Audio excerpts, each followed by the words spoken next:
Oh, hey buddy, it's your old pal Scott, and this is Let's Talk Tabletop.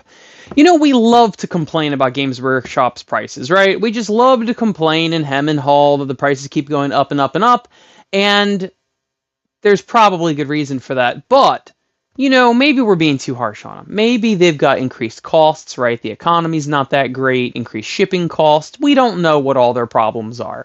And maybe they're not being unreasonable with their prices. And then I see a Men's Journal article from about a week ago, which is May 2025, and it says that Games Workshop is giving out $27 million in bonuses to their employees. And I have feelings about this. Let's dive in.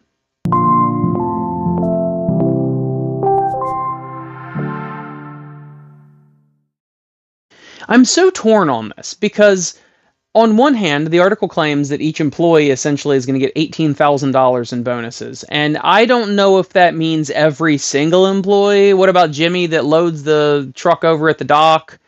Don't know about that. Is it just the management? Is it whatever? But they claim that all the employees are getting $18,000 in bonuses. And part of me is like, okay, you know what? That's kind of a good guy GW move, right? They made a lot of money. Apparently it was like 70 million pounds more than the previous period, and they weren't clear on what period meant. It could be a year, it could be a quarter, but the point is they've increased 70 million pounds over that time. And I'm like, all right, you know, Games Workshop is sharing the wealth, and that's good to actually see a corporation do that, right? A publicly traded corporation giving to the employees. If they truly are giving all the employees this huge, huge bonus, well, then you really can't argue with it, right? Now, if it's just going to the corporate upper-ups, then I got a problem with it. But maybe let's give them the benefit of a doubt. And someone can tell me in the comments whether or not it's actually going to all of the employees as the article implied. But the problem here is that I'm looking at the new Zombie Dragon, the new Vampire Lord for Soulblight on the Zombie Dragon. And it's either $190 or $195. And it's barely larger than the old Zombie Dragon, maybe an inch or two taller. And the old Zombie Dragon was included in a start collecting set for $80. So the entire set, which included other units clearly and a hero, included the Zombie Dragon for $80 maybe 5 years ago. And now the new one comes out at more than double that? That's insane, right? We were actually looking at some of the prices, and yeah, yes, old man yells at cloud, right? Guess I'm turning into that, but we were at the game club, and a couple of my friends and I were looking at some of the prices, and there is a new goblin leader on a chariot, and he's $100. $100 for something that likely has a 5-up save, and likely is what, 8 wounds or something, and is likely what? Maybe 150 points? Something like that? It's a very small portion of your army. It's more than likely not durable, and it's $100. That's insane to me, right? Meanwhile, they sell a box of 2 chariots for around $100 of the same army. And I'm thinking to myself, this doesn't make any sense at all. This hero is $100. He's not on a giant creature. He's on a chariot, for crying out loud. And I'm thinking to myself, you know, they keep raising the prices, and they raise them and raise them and raise them. And that new Soul Blight character is absolutely ridiculous. I actually thought my friends were joking when they said, yeah, it's like $190, $195. I'm like, what? No way. It's not a Gargant, for crying out loud, right? I thought the Gargants were ridiculous when they came out at like 150 or 200 when they came out. And I was just looking at this going, how does anybody afford this now? You know, and now I've got 4 kids, et cetera, and I'm thankful that I have other games such as Mass Brutality to play with all of my miniatures, whether they're sci-fi or fantasy or whatever. I have a Star Trek army, a Thundercats army, etc. So really, more and more, I need GW less and less. Matter of fact, a good portion of my time, I just play Mass Brutality now. And I can stat them out however I want, whatever. But the point is that new players, I was just speaking to a new player this week at the club, and he's a brand new player, just got into it.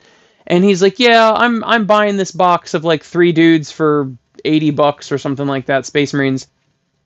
And I'm like, that's really expensive, isn't it? And he's like, yeah, but Warhammer's expensive. And I'm thinking, oh, I see the issue now. So the old grognards like myself, right? We've gotten accustomed to lower prices, and now they're increasing the prices. And essentially, they don't really care if we leave the hobby. We've already given them our money, right?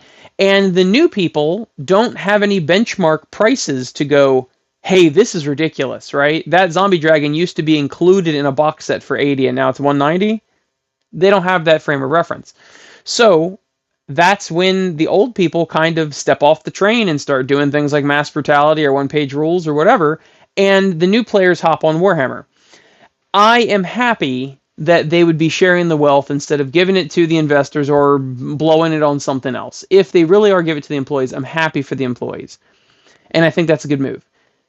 But on the other hand, do you have to keep increasing the price? Like, Games Workshop is in the position where they could be the Walmart of miniatures. They could provide them at the cheapest price because of, price per scale. They make so many of them that they can make them for cheaper. And they are already well known. They really could essentially corner the market and edge out all of the smaller producers of miniatures. Because if GW can sell it for $2 a miniature, your regular dude that's hand sculpting them and casting them for metal can't sell them for that. So they actually could turn heel and really do that. They never will because they like being a premium company. But it brings so many conflicting emotions in me because I'm happy they might be sharing the wealth, but couldn't you just hold off on some of the price hikes for a little while? Just thinking, just asking. It's pretty crazy. And I'm happy that I do have the armies that I do because my purchases of Games Workshop product has gone way down. Way down. In all of 2025, what I've bought from Games Workshop is 2 Scourge boxes from the local store, and I did just buy the Endless Spells from Soulblight. The only reason why is because the Scourges are still like $30 for 5, and I'm like, that's pretty good, right? And by the way, it's a mass brutality army. It's not even a Warhammer army, but regardless. And then I don't think the Endless Spells are something I could print with my printer. That's basically it. That's the only reason why I bought them. And actually, the only reason why I'm really buying them to begin with is to support my local store. And I buy other things like paints and stuff from the store, but I just don't buy GW miniatures. They're just ridiculous. They're truly, truly ridiculous. And I guess everybody hops off the train at some point. But we are the problem. Like, all of the whale players, all the people that are like, yeah, whatever, and they just dump money into Games Workshop, they 100% are the problem. So, I guess it's old man yells at cloud, but it's kind of a shame because I know a lot of young people. I've introduced a lot of young people to Wargaming and Warhammer, and many of them have gone to brutality because you can play whatever models you want, and the rest of them are kind of just stagnant. They don't have the income to pay for a $200 miniature, and certainly that's like a wait for Christmas or wait for birthday thing, and that might be all you get, depending on what your family's like and their income level. And it's just insane to me. I feel like maybe don't hand out bonuses this year and maybe just keep the prices stable for a couple years. But unfortunately, that ends up being me just whining because apparently everyone else is fine with the prices and they keep paying for it. So I'll just keep printing stuff, I guess, and I'll start playing other games. I still like Warhammer well enough, but really what I like about Warhammer is my local gaming group and my convention Shorehammer and all the people that attend there. And that's what I really like. So if it weren't for that, I don't think I'd play Warhammer anymore, to be honest with you. I think their greediness has finally gotten to me. But what do you think? What do you think about this? What do you think about it if they are giving all their employees, literally Jimmy down at the loading dock is getting $18,000 bonus, which to me doesn't sound right, but maybe they are. Let me know what you think about that. Or what do you think about if just the upper management's getting the $18,000 bonuses? Or